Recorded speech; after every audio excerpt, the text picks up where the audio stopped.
I'm very excited about our next guest, Drew. Me too. As we explore the craziness of LA. And I can't think of anybody better to explain the craziness of LA better than our next guest. Yeah, everybody, let's say hello to Joe Walsh. Woo! Yeah. Joe and I were in a band together. Yes, No kidding? On the Drew Carey show. We had a fake band and he was on the show for like a year. Yeah. Called the Horn Dogs. He even Wow. showed up at my house. I'll never forget this, Joe, as long as I live. Knock at the door. I have my accordion out, which I can barely play. And Joe Walsh shows up to my house with a guitar and an amp to rehearse. And you can kill me. I'm all set to go. Okay. I went to Kent State University in Ohio and got in the band and played downtown, playing my 10,000 hours. The Measles. Playing cover songs, the Measles. Yeah. What's the name of the band? Playing cover songs, 3 sets a night, 3 nights a week. That's when we were good, Stevie. Hey, Joe, we can't emphasize that enough, okay? Because people have been skipping that stage, lately. Yeah. And I think that's the most important stage of our development is those bar band years, Yeah. when you're playing other people's songs, don't you think? Yeah, everybody's trying to be a legend in their parents' garage, and that's not working for them. I know you got to get out and play in front of people because you can't be a good musician until one night you really suck, and then you know about that. Yeah. And you know what to do, and you know how to fix stuff, But by playing those other people's songs, you can you kind of raise your standards up so you can have standards first of all. Yeah. So then now you start when you start writing songs, you'll have something to compare it to, other than what's on the radio these days, which is, unless you're listening to my station, is a big problem. How did James Gang? The James Gang was the first time you recorded? Yeah, pretty much. Well, I got to be, pretty good. I got to be pretty good. I was like the king of Akron, Ohio, in terms of the, top of the totem pole for guitar players. And like in a five square area, I could sign autographs, but that was it. And then the James Gang was a Cleveland band, and their guy, who's a great guitar player, his name was Glenn Schwartz, and he's one of my mentors. He left Cleveland to go to LA to make it, which didn't happen. But I joined a Cleveland band, which was much bigger area, much bigger. We covered a lot more people, not just a college town. And I had to fill in his shoes, and those were big shoes. He was really good, and he was a dedicated blues guy, just great. And he mentored me and showed me all about the blues. And then this is funny. One day, we were driving to Detroit to open for the Cream. It's not the Cream. Open for Cream at the Grandee Ballroom in Detroit, and there was like 4 bands on the show. But on the way there, when I joined the James Gang, there were some band dynamics in place that didn't concern me. I was aware of it, and that was that they fought a lot, but that didn't concern me. I was a new guy. But on the way to the show in Cleveland, 2 guys quit. Oh, man. At the rest stop, right? Yeah, yeah, they had a big fight with the drummer.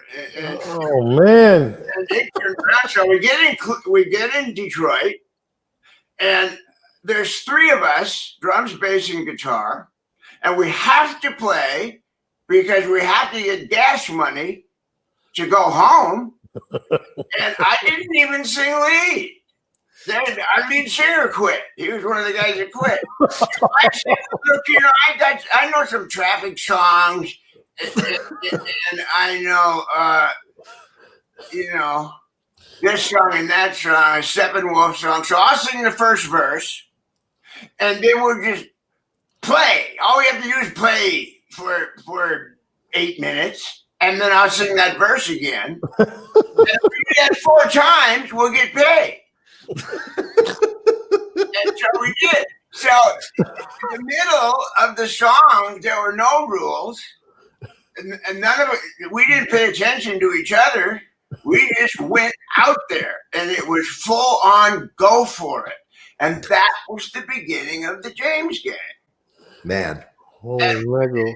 And when we got done with that gig, we looked at each other and said, well, we might as well keep going. And then all we did was do that. We did cover songs, sing the first and last verse, and the whole middle part was ours.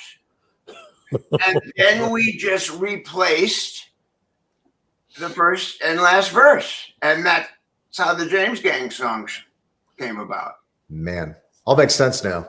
Yeah. And you never added a fourth guy? No. Mm-mm. Oh wow. That's ballsy. That's ballsy, Joe. Stevie, there's nothing like a 3-piece band on a good night. And on a bad night, there's nothing worse. Oh, that's like Oh boy. that's like improv. Nothing better than good improv. Nothing worse than bad improv. Now, when did you come out to LA? Did you see the documentary Laurel Canyon yet? Yeah. Yeah.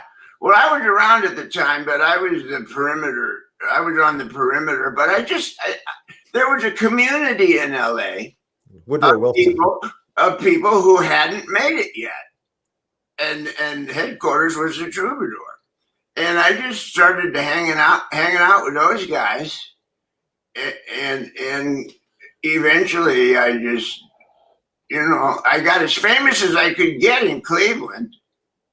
And everybody went to LA to make it. Now this is what, 67, 68? Oh no, yeah, 67, yeah. Glenn Fry in Detroit was the same, you know. We were in successful bands.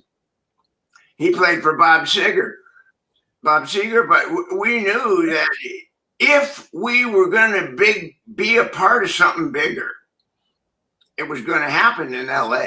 And that was just a community, you know. We would hang out after the shows and play guitar and show ideas to each other. And for a while, we all lived in the same car. And it was great. It was magic. And you're right. I am one of the founding fathers of Los Angeles craziness, and I'm proud of it. Yeah.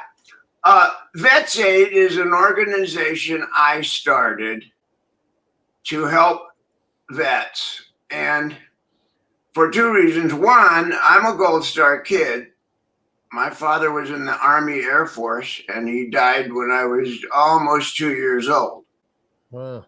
And so I always was resonant with Gold Star families who had lost a family member. And, you know, playing all around the United States, I noticed that between the coasts, there's a wasteland of help. You know, if you're a vet and you're in Nebraska, nobody understands what you're going through. But there's little pockets everywhere that are basically vet run, where they give help and you can go and they have a suicide hotline number and stuff. And they're all, they fund themselves, you know, but I decided to help those people. And so I started Vets Aid.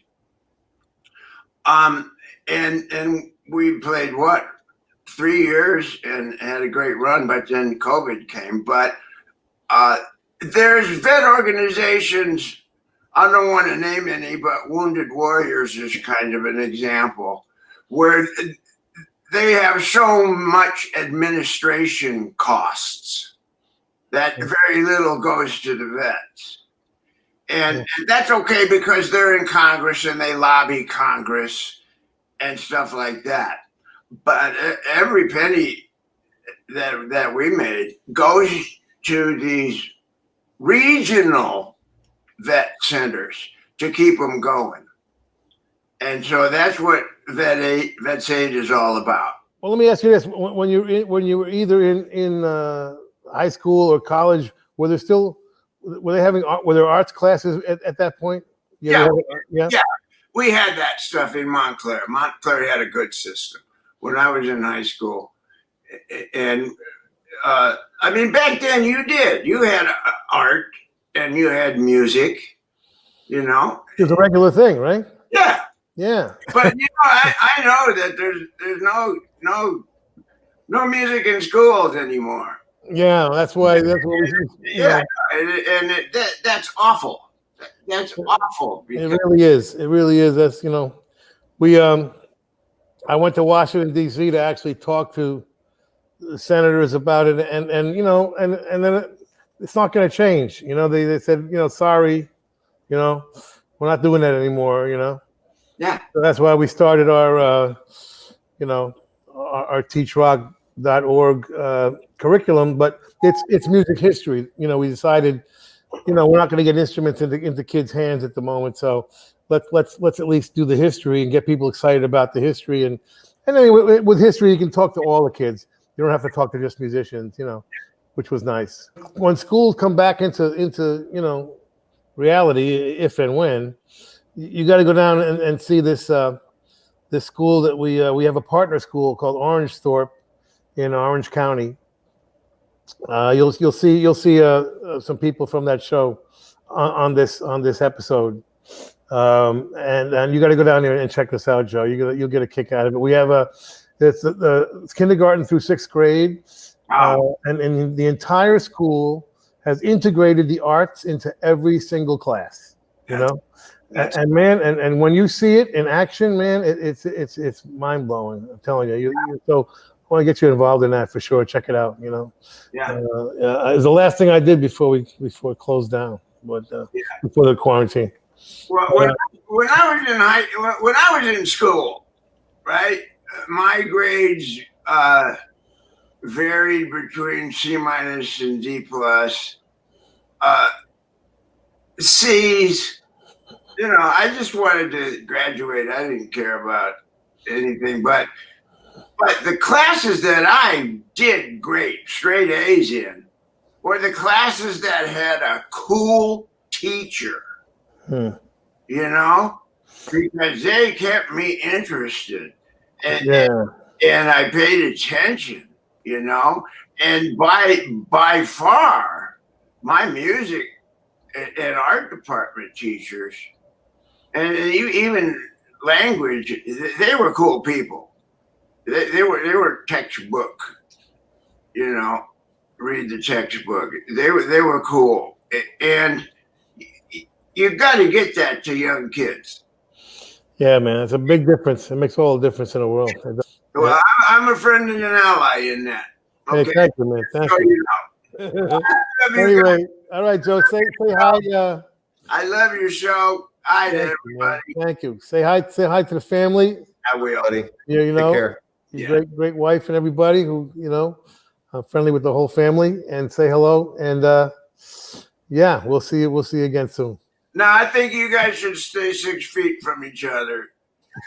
You guys should stay 6 feet away from yourselves. That's what I think.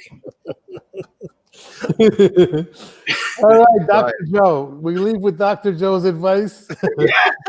All right. All right. I love you, man. Love you too, man. Take care, All buddy. right. See ya.